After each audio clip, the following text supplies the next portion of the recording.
Paper leak पर सरकार ने बड़ा एक्शन लिया है।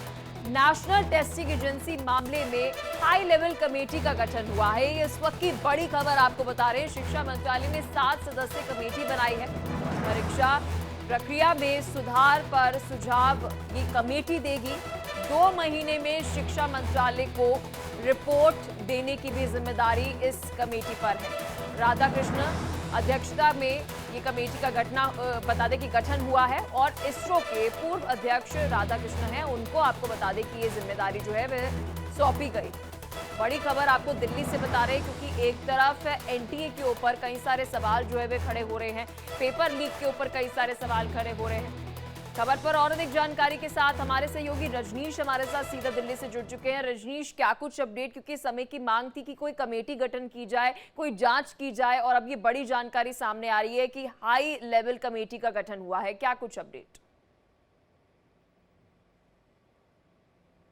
विभाग ने, जो भारत के शिक्षा विभाग है, उन्होंने एक कमेटी का गठन किया है ताकि निष्पक्ष तरीके से किस तरीके से परीक्षा हो सके, पारदर्शी तरीके से परीक्षा हो सके और किसी को भी किसी तरीके से कोई दिक्कत परीक्षा से ना हो। इसके लिए शिक्षा मंत्रालय ने एक उच्च स्तरीय विशेषज्ञों की टीम का गठन किया है। इस टीम की अगर बात की जाए पलक, तो इस टीम में 7 ऐसे लोग होंगे जो ये पूरी रिपोर्ट तैयार करेंगे और इन लोगों को कहा गया है कि 2 महीने के अंदर अपनी रिपोर्ट तैयार करके मंत्रालय को सौंपें ताकि मंत्रालय फिर उस रिपोर्ट के आधार पर आगे की परीक्षाओं को किस तरीके से कंडक्ट करवाना है, किस तरीके से जो है वो सुचारू रूप से पूरा करवाना है, ताकि किसी भी तरीके से किसी भी परीक्षार्थी के हितों का अवहेलना ना हो, परीक्षा निष्पक्ष तरीके से हो, पारदर्शी तरीके से हो और किसी को इससे कोई दिक्कत ना हो। इसके लिए इस कमेटी को 2 महीने के अंदर अंदर अपनी रिपोर्ट जो है वो शिक्षा मंत्रालय को सौंपनी है।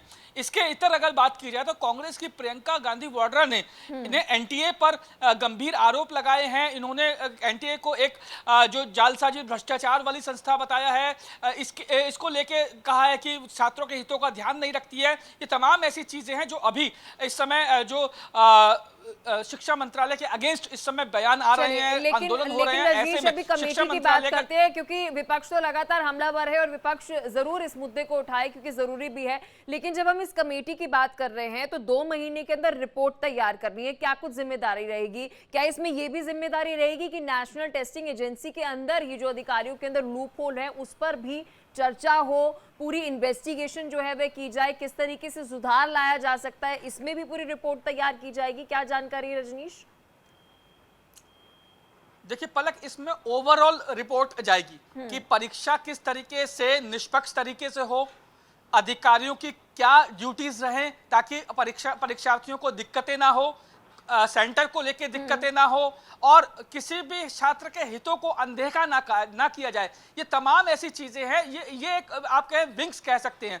ये एक ट्री है, उसकी अलग अलग शाखाएं हैं। जो ये पूरी शाखाओं का उदाहरण के तौर पे मैं आपको बता रहा हूं कि निष्पक्ष तरीके से पेपर हो, परीक्षार्थियों के हितों का ध्यान रखा जाए, जो इसमें एनटीए के लोग शामिल हो या जो अधिकारी इस परीक्षाओं को करवाने में शामिल हो, उनके क्या दायित्व होने चाहिए ताकि किसी भी तरीके के सवाल न उठे। ये तमाम रिपोर्ट तैयार करनी है। इसमें हर आदमी का बड़ी खबर का रुख कर लेते हैं, आप हमारे साथ बने रहिए। दर्शकों को एक और बड़ी खबर जो है बता देते हैं। प्रियंका गांधी ने भी आपको बता दें कि बीजेपी पर निशाना साधा है। एनटीए पर तंज कसते हुए वे एक नई डेफिनेशन देते हुए नजर आए। No trust agency, national testing agency को प्रियंका गांधी ने नया नाम दिया है, नो ट्रस्ट एजेंसी। बीजेपी सरकार में परीक्षा भयावह त्रासदी बन चुका है। इस त्रासदी का शिकार लाखों छात्र बन गए हैं। तो देखिए अपने ऑफिशियल एक्स अकाउंट पर अब Priyanka Gandhi national testing agency का नाम बदलकर तंज कसते हुए नजर आ रही है। खबर पर लगातार हमारे सहयोगी रजनीश बने हुए हैं। रजनीश, एनटीए को अब नया नाम जो है वो प्रियंका गांधी ने दे दिया है, नो ट्रस्ट एजेंसी। देखिए पलक, मैं आपको जैसा बता रहा था कि प्रियंका गांधी ने भी इसके इतर जो है वो एनटीए पर कटाक्ष किया है और एनटीए के जरिए उसने केंद्र सरकार पे भी कटाक्ष किया है। एनटीए की फुल फॉर्म उन्होंने नो ट्रस्ट एजेंसी बताया, यानी ऐसी एजेंसी जिस पे विश्वास नहीं किया जा सकता।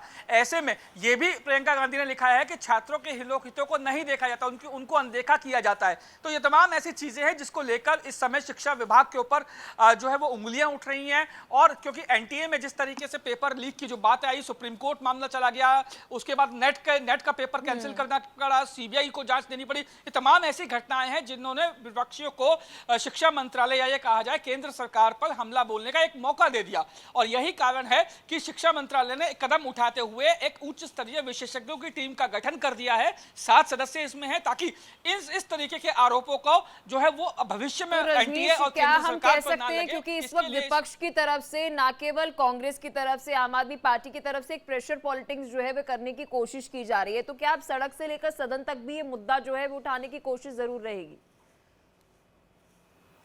देखिए बिल्कुल जाहिर तौर पे संसद का सत्र अभी शुरू होने वाला है और ऐसे में जाहिर तौर पे विपक्ष इस मुद्दे को जरूर उठाएगा।